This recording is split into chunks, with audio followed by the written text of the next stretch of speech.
En estas visiones pude apreciar cuán escrupulosamente y con pasión se entregan algunos hombres a las ocupaciones y actividades carnales y temporales. Todas estas prácticas son nacidas de la negativa de las bendiciones celestes. Constituyen el sentido y dirección de la vida para muchos, son prodigios del reino de Satanás, el culto a la naturaleza, la superstición, la magia, la ciencia orientada hacia lo humano, las artes superficiales. Estos medios son como un maquillaje de la muerte, como volver el pecado agradable y adormecer la conciencia. A veces son practicados con superstición los misterios de la Santa Iglesia. Estos misterios debieran celebrarse con fervor y santidad, pero la mayoría de la gente solo lleva sus actividades y ocupaciones mundanas de un modo adecuado y consciente. El mundo es servido a la perfección, pero el servicio a Dios es vergonzosamente descuidado. Vi que es, en el Monte de los Olivos donde Caín elaboró el plan de matar a Abel. Después del hecho, es allí donde regresó nuevamente enloquecido y sobrecogido de temor. Se distrajo rompiendo y arrancando árboles. Abel fue muerto en el valle de Josafat, al costado del monte del Calvario. Más tarde, a consecuencia de esto, hubo en este lugar toda clase de homicidios y de desgracias. Enoc, el antepasado de Noé, se opuso a aquella mala raza por sus enseñanzas. Él escribió mucho. Él fue un hombre muy bueno y muy vuelto hacia Dios. En muchos lugares, levantó, en campos abiertos, altares de piedra, y allí los frutos de la tierra prosperaron. Él dio gracias a Dios y le ofreció sacrificios. Principalmente es él quien transmitió la religión conservada a la familia de Noé. Enoc fue tomado hasta el paraíso y espera en la puerta de entrada, junto con otro, Elías, para venir de allí, antes del juicio final. Los hombres antediluvianos no eran viciosos por ignorancia y rudeza. Tenían de todo y vivían cómodamente. Había bienestar general. Fueron malos por corrupción y malicia. Tubal-Caín fue creador de varias industrias. Era un gigante y fue padre de gigantes, que luego provocaron el diluvio con sus desórdenes. Estaban en comunicación con demonios y luego hicieron maravillosas obras de construcción. Antes del diluvio la forma de la tierra era diferente de lo que es ahora, había más llanuras. Las montañas eran con laderas suaves y existían enormes planicies. No he visto grandes ríos como el Jordán. Brotaban fuentes de agua que los hombres ocupaban para regar el suelo. Vi en aquellos tiempos, también, una gente que honró a Set como Dios. Ellos hacían viajes distantes y peligrosos a Arabia donde ellos suponían que estaba su tumba. Me parece que los descendientes de esta gente todavía existen, y que los turcos los sufren al pasar libremente por su territorio en sus peregrinaciones a aquella tumba. Caín condujo a sus hijos y nietos a la región indicada para él, y allí ellos se multiplicaron. De Caín nunca vi nada más, salvo de que era un pecador. Su castigo pareció consistir en trabajo duro, pero infructuoso. A pesar de trabajar mucho, nada le prosperaba personalmente. Vi que él fue burlado e insultado por sus hijos y nietos y maltratado a cada momento. Y aún así, ellos lo seguían como a su líder, aunque lo trataban como a un maldito. Vi que Caín fue castigado con severidad, pero no condenado, ya que debía expiar muy duramente su culpa. He visto a los descendientes de Caín hacerse cada vez más impíos, ateos y más sensuales. Se acercaron cada vez más a esa montaña solitaria, de los ángeles caídos, y estos poseyeron a muchas de sus mujeres y los dominaron y les enseñaron todas las artes de la seducción. Sus hijos fueron los gigantes de la antigüedad, eran muy grandes, tenían todo tipo de habilidades y de aptitudes y se hicieron instrumentos de los malos espíritus. Es entonces cuando Dios le anunció a Noé su intención de enviar el diluvio. Mientras construía el arca, Noé tuvo que sufrir tormentos espantosos por parte de este pueblo. Posteriormente estos gigantes aparecieron como hombres poderosos y famosos. Estos después fueron considerados y valorados como dioses por los hombres paganos en la antigüedad. Esta montaña luego se hundió en el diluvio, y veo que después fue donde se formó el Mar Negro. No hay palabras que puedan expresar lo que Noé soportó, de la maldad y del odio de los hombres, durante el tiempo entero que el arca se construía. Ellos se burlaron de él, ellos lo insultaron de diversas maneras, y lo llamaron un tonto. Él les pagó bien ganado, pero esto no previno el insulto contra él. Nadie sabía por qué él construía el arca, y debió sufrir 1000 burlas a causa de esto. Cuando todo estuvo terminado, vi a Noé dar gracias a Dios, que entonces se le apareció. Él le dijo que debía tomar un tubo de caña y llamar a todos los animales de las 4 esquinas del globo. Cuando se veía de lejos el arca de Noé terminada y puesta solitaria sobre la colina, era brillante, con una luz azulada como si hubiera descendido de las nubes. Vi el arca de Noé flotar, siendo rodeada de numerosos cadáveres a la deriva. Encalló sobre una alta montaña hacia oriente, más cerca del este de Siria. Se quedó mucho tiempo sobre esta montaña aislada y muy bloqueada. Veía tierras emerger, recubiertas con lodo, de un verdor comparable a moho. Vi a muchos niños puestos en cestos de corteza de árbol que flotaban sobre las aguas del diluvio, que fueron puestos así, en un intento de sus padres para salvarlos de la muerte. Entraron en el arca de Noé más de 100 personas. Lo que era muy necesario a causa de los numerosos animales a los que había que alimentar cada día y a que se debía limpiar todas sus habitaciones. No puedo decir otra cosa que lo que veo constantemente.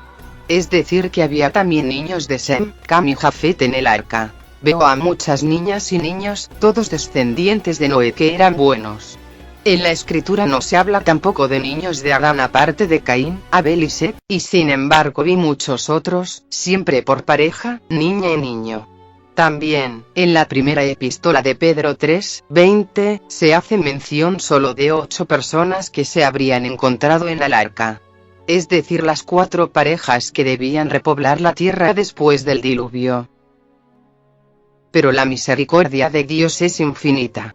Vi en el curso del diluvio muchos hombres convertirse bajo el efecto del terror y de la angustia de condenarse, desde donde Jesús los sacó en el momento de la bajada a los infiernos. Vi que muchos árboles de raíces arraigadas en el curso del diluvio, reverdecer luego, pero la mayoría fueron derribados no obstante y se destruyeron. Cuando el arca comenzó a elevarse sobre el agua y Noé y los suyos ya estaban en el interior, muchos hombres gemían en los alrededores, habiéndose refugiado en la cumbre de las montañas y en grandes árboles. Las aguas chocaban al acarrear cadáveres y troncos. Hasta cuando Noé hubo entrado en el arca con su esposa, sus 3 hijos y sus mujeres, todavía suplicó a Dios tener misericordia. Retiraron la pasarela detrás de ellos y cerraron las aberturas. Abandonó todo, hasta a parientes cercanos y sus chicos, que se habían alejado de él durante la construcción del arca. La colina sobre la cual estaba el arca se transformó muy rápidamente en una isla. Una tormenta espantosa estalló, los relámpagos golpeaban la tierra como columnas de fuego y las trombas de agua eran tan densas como arroyos. El desamparo era muy grande y espero que muchos hombres se hayan convertido en este momento. Vi a un demonio negro de apariencia horrorosa, con una boca puntiaguda y una larga cola, que volaba en la tormenta y procuraba desesperar a los hombres. Sapos y serpientes venían para refugiarse clandestinamente en el arca. No vi moscas ni lombrices. Estos bichos fueron creados más tarde, como castigo por el pecado de los hombres. Vi la maldición de Cam. Sem y Jafet recibieron de Noé en sus rodillas la bendición. Les fue entregado con ceremonias similares a aquellas usadas por Abraham cuando bendijo a Isaac. Vi la maldición pronunciada por Noé sobre Cam, vi como un nubarrón negro, que descendió sobre el desventurado y le envolvió con tinieblas y lo oscureció. Su piel perdió su blancura, él se puso más oscuro. Su pecado era, pecado de sacrilegio. Él había entrado a la fuerza en el arca. Vi la corrupción descender de Cam y hundirse más profundo en la oscuridad. Me son mostradas las naciones idólatras y desorientadas que son descendientes de Cam. He visto que los descendientes de Tubal, nieto de Noé, era gente muy bella, con la tez luminosa y de color amarillo ocre. Llevaban trajes de pieles de bestias y de vellones de lana, sujetos por cinturones. Solo sus brazos estaban descubiertos. Vi que se revestían con estas pieles inmediatamente después haberlas despojado de los animales, mientras que todavía se encontraban totalmente sangrientas, y las llevaban tan ajustadas que creí en primer lugar que era una raza velluda. He visto que Nemrod tenía descendencia de Caín y también linaje procedente de la raza de los gigantes de la antigüedad.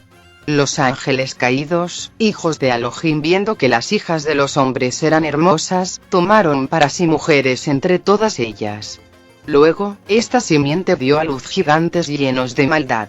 Veo que Mesec, nieto de Noé, fue intoxicado mediante procedimientos diabólicos con una planta venenosa y se hizo padre de un hijo llamado On. La madre de este, deseosa de herencia, dejó al niño delante de la tienda de Tubal, hijo de Jafet, que subió en el arca con el niño. De esta manera, fue que este niño no se ahogó en las aguas del diluvio. Así se contaminó la descendencia de los nietos de Noé. Nemrod después fue el jefe de la torre de Babel y más tarde edificó Babilonia. Posteriormente fue adorado como un dios, bajo el nombre de Baal. Durante 30 años habían trabajado en la torre de Babel, el trabajo continuó. Ellos estaban en la segunda parte de la construcción. El edificio se hizo tan grande y tan alto en uno de los costados, que a causa de la sombra, era muy frío, mientras que el otro lado era muy caliente, por los efectos de la reverberación. No veíamos ninguna escultura en relieve en el edificio, sino simplemente figuras grabadas en nichos aquí y allá, y muchos mosaicos. Habían rodeado y amurallado el interior con columnas parecidas a una torre, habían registrado ya sus nombres y razas sobre piedras coloreadas cuando la confusión se vino encima. Dios confundió primero las ideas y después los idiomas.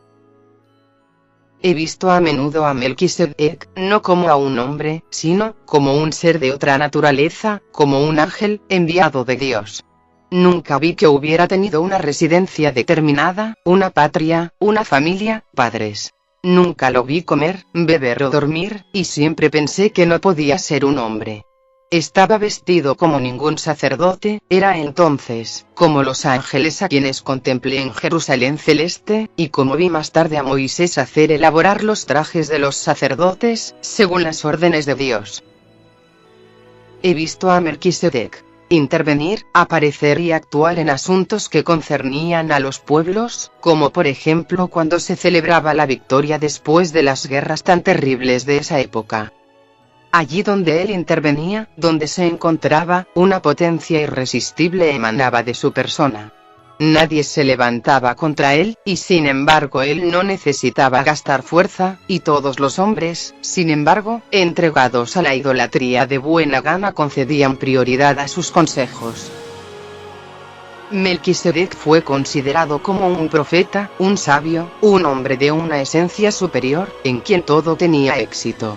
Hubo en aquella época y hasta más tarde diversas apariciones de personas de un orden superior y eran tan habituales para los pueblos de ese tiempo como lo fueron ángeles para Abraham, y su relación con ellos. También se produjeron apariciones nefastas al lado de las buenas, así como se levantan los profetas falsos al lado de los verdaderos. A menudo vi a Melquisedec, antes del tiempo de Semiramis y Abraham, aparecer en la tierra prometida, que era todavía un desierto, como si organizara el territorio y escogiera y reparara lugares precisos. Lo vi solo y pensé, ¿qué quiere este hombre aquí, mientras que aún no hay nadie? Así es como lo vi cavar una fuente sobre una montaña, era la fuente de agua del Jordán.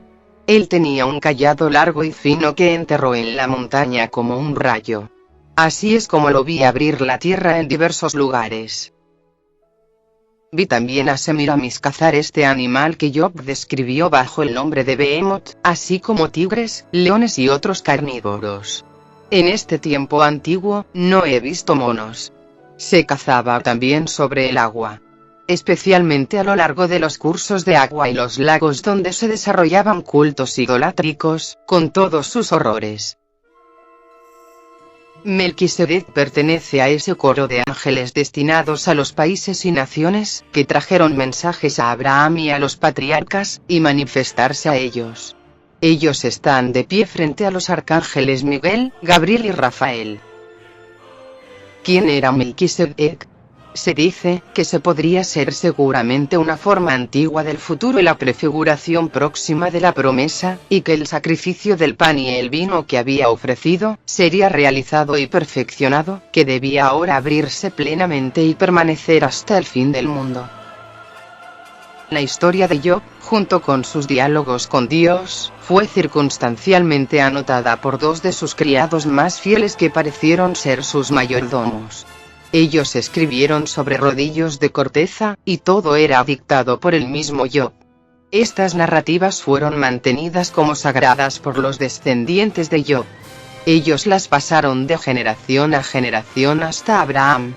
Por ello, este relato llegó, por Jacob y José, hasta los hijos de Israel, en Egipto. Posteriormente Moisés lo recogió y lo modificó para los israelíes. Después Salomón, sin embargo, modificó de nuevo este texto, retiró muchos elementos y agregó lo suyo, y así, la historia auténtica fue un libro sagrado arreglado con la sabiduría de Job, Moisés y Salomón. No se podría, sino difícilmente, encontrar el relato original de Job. Por los hechos, y por los nombres de ciudades y naciones, se asimila a la tierra de Canaán. Luego por este texto se creyó que Job era un edomita. Abraham quería mucho a su nodriza. Después de años, en sus peregrinaciones, la llevó con él, siguiéndolo, sobre un camello. Vivió con él, en Sucot. Murió a la edad de 100 años. Abraham le talló una sepultura para ella en la piedra blanca de una colina, en la cueva en la cual él nació. Esta gruta se volvió un lugar de peregrinaje, especialmente para las madres. En esta historia se encuentra una misteriosa prefiguración de la persecución de María, que con el niño Jesús tuvo que soportar. María también estuvo oculta en esta gruta, cuando los soldados de Herodes la buscaban con el niño. Abraham era muy versado en la ciencia de los astros. Percibía también las particularidades de las cosas y las influencias de las estrellas sobre el nacimiento. Él vio toda clase de cosas en las estrellas, pero él confiaba ciegamente en Dios. Él siguió a Dios en todas las cosas y le sirvió solo a él. Impartió su conocimiento a otros en Caldea, pero volviéndose al mismo tiempo siempre hacia Dios. Vi entonces a Jacob luchar contra el ángel. Esto pasó en una visión. Estaba en pie en oración, cuando en un gran haz de luz bajó del cielo un personaje robusto y brillante. Apareció y comenzó a luchar contra Jacob, como si quisiera echarlo de la tienda. Combatieron en la tienda, en todas partes. La aparición parecía empujar a Jacob a los 4 puntos cardinales, pero Jacob volvía siempre a plantarse en medio de la tienda. Esto era como la prefiguración del destino de Israel, que, atacado por todas partes, no debía ser desarraigado de la tierra prometida. Cuando José fue vendido y conducido a Egipto, tenía 16 años. Era de talla media, muy delgada, flexible y ágil de cuerpo y mente. Era en todo diferente a sus hermanos. Cada uno era diferente. Si su padre no lo hubiera amado tanto, a sus hermanos les hubiera gustado mucho. Rubén era más animado que los demás. Benjamín era un hombre grande y desgarbado pero muy bondadoso y fácilmente conducible. José llevaba los cabellos repartidos en 3. Uno para cada lado de la cabeza, la tercera para atrás, cayendo en rizos largos. Vi que desde muy antiguo los sacerdotes de Egipto manipulaban la cronología del calendario para parecer más antiguos de lo que son en realidad. Por ello, durante mucho tiempo calcularon la edad de los antepasados y descendientes, de tal modo que hicieran coincidir la fecha de la muerte del padre con la del nacimiento de los hijos. Los reyes, que estaban en perpetuo conflicto con los sacerdotes con respecto a las genealogías, inventaban antepasados que nunca habían existido. Así es como nombraban a 4 reyes con el mismo nombre, que reinaba simultáneamente en Tebas, Memphis, Heliópolis y Sais. Vi estos falsos cálculos de los sacerdotes paganos al mismo tiempo en que contemplé a Jesús enseñar en el sábado en Arumag. Jesús hablaba delante de los fariseos del llamado de Abraham y de su paso por Egipto, y expuso los errores del calendario, de los cuales los egipcios eran culpables. Jesús dijo a los fariseos que el mundo tenía entonces 4028 años y cuando oí al Salvador decir eso, él tenía 31 años. Los egipcios adoraban todo tipo de animales, sapos, serpientes, cocodrilos. Ellos permanecían perfectamente apacibles cuando un hombre era devorado por un cocodrilo. La hechicería egipcia salió de la tierra, de las profundidades del abismo. Los espíritus malignos entonces deben haber poseído un poder diferente, otra fuerza, un poder sobrenatural. Cuando un encantador de ídolos ejercía sus poderes maléficos, veía figuras de animales horripilantes surgir del suelo rodeando al mago y entrar en su boca como una corriente de vapor negruzco. Así se embriagaban con ello y tenían visiones. La brujería siempre me pareció estar bajo la influencia de los espíritus del aire. Lo que el brujo veía con la ayuda de estos espíritus pareció como una ilusión, un espejismo, que no se habían evocado antes de él. Yo podía ver lejos más allá de estos cuadros, ya que ellos parecían sombras. Era como si uno mirara detrás de una cortina. Yo siempre consideraba el Arca de la Alianza como una iglesia, el depósito sagrado como un altar, como el misterio más bendito, y la lámpara delante del altar como el maná. Cuando entraba en una iglesia en mi infancia, yo solía asociar sus partes diferentes con las partes correspondientes del Arca de la Alianza. El misterio de la cosa santa era a mí lo que el santo sacrificio es a nosotros, solo no tan lleno de la gracia, aunque fuera algo lleno de fuerza y realidad. Impactaba sobre mí algo severo, una impresión sobrecogedora, pero de todos modos muy sagrado, lleno del misterio. La Santa Cena mal celebrada es un mal enorme. No es una cuestión de indiferencia como se dice. Yo he tenido una gran visión de este misterio y he visto que este bien ha existido desde la creación. Si solo un sacerdote ofreciera el sacrificio incruento merecidamente como y con los mismos sentimientos de los apóstoles, se podrían evitar todas las calamidades de la Iglesia. Mientras la Virgen bendita oraba internamente con el ardiente deseo de ver a Jesús resucitado, un ángel vino a decirle que fuera a la pequeña puerta de Nicodemo, porque el Señor estaba cerca. El corazón de María se inundó de gozo. La resplandeciente alma del Señor bajó hasta María, acompañado de multitudes de almas y patriarcas. Jesús, volviendo hacia ellos y mostrando a la Virgen, dijo: «María, mi madre». Pareció que la abrazaba y desapareció. Ella se arrodilló y besó la tierra en el sitio que había aparecido. Se me ha dicho que ninguna persona tuvo jamás el don de discernir las reliquias en el mismo grado en que se me concedió a mí, y la razón es que estas cosas están en deplorable decadencia y es necesario mejorarlas. Los santos a quienes pertenecían las reliquias que yo tenía en mis manos, se me acercaban desde los coros celestiales y cada uno me decía: «Estos son mis huesos». Cuando esté cerca el tiempo del reino del anticristo, aparecerá una religión falsa que estará en contra de la unidad de Dios y de su iglesia. Esto causará el cisma más grande que se haya visto en el mundo. Al acercarse más el fin de los tiempos, más se extenderán las tinieblas de Satanás en la tierra y mayor será el número de hijos de la corrupción, mientras que el número de los justos disminuirá proporcionalmente.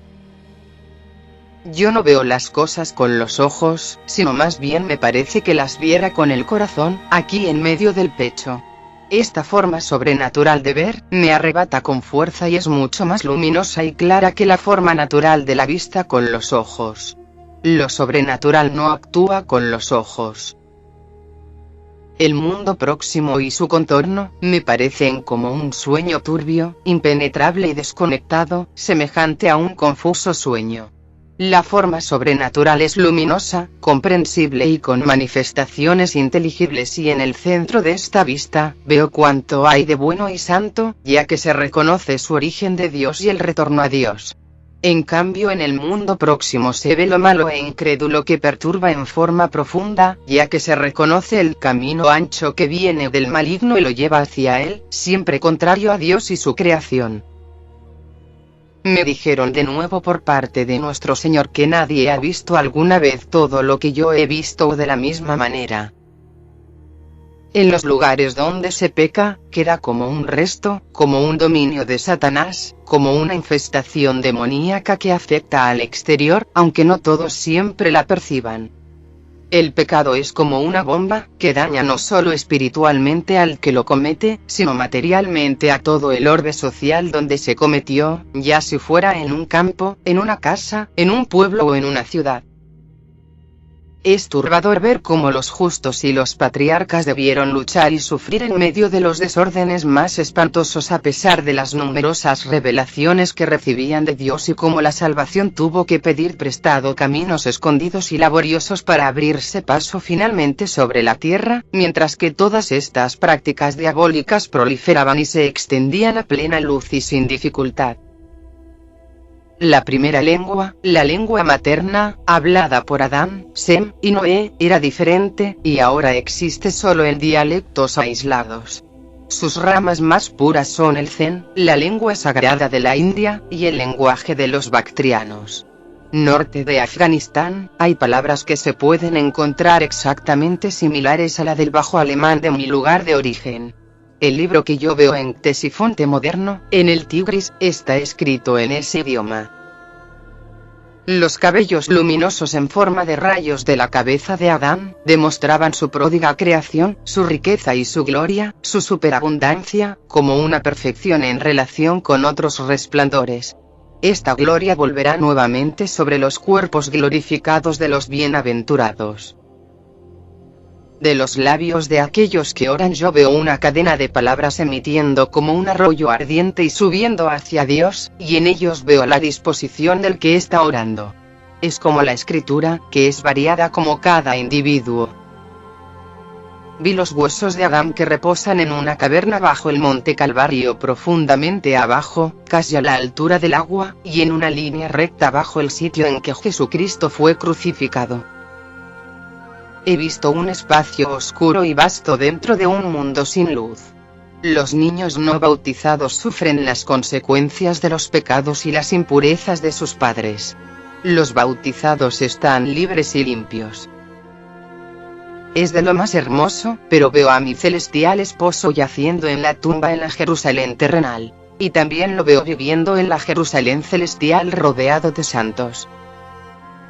Si Adán y Eva hubieran vivido una sola generación sin pecar, nunca habría existido la muerte.